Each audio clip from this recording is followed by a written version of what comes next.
So ayan guys, ayan shout out mga kabukid dyan. Ayan.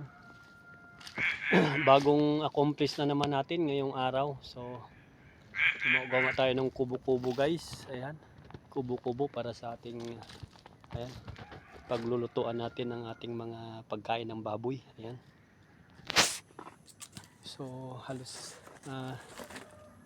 dalawang araw ko rin siguro, dalawang araw ko rin ginawa guys. Yung ano na to, kubo-kubo na to na paglulutuan natin ng ating mga pagkain ng baboy. So ayan guys, oh. Ayan.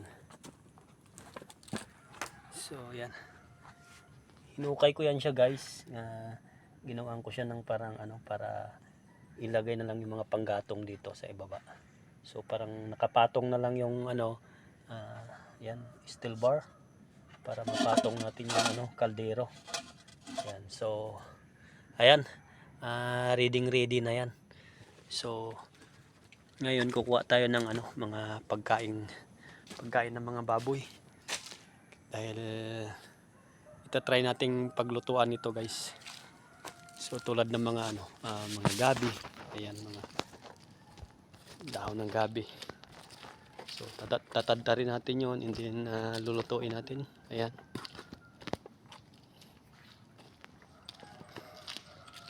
So ito rin pala yung mga isang pinagkukunan ng hanap buhay dito guys. Ayan. So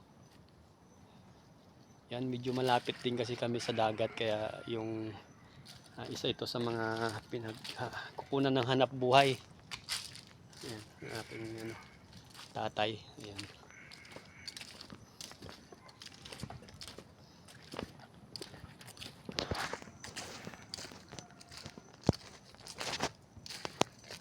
Ayan o, pakita ko sa inyo guys yung ano, ipipinturahan ulit kasi ni tatay yung kanyang bangka guys. So ayan, yan bangka niya nakataob. So maulan-ulan, hindi pa niya na pipinturahan dahil maulan dito guys.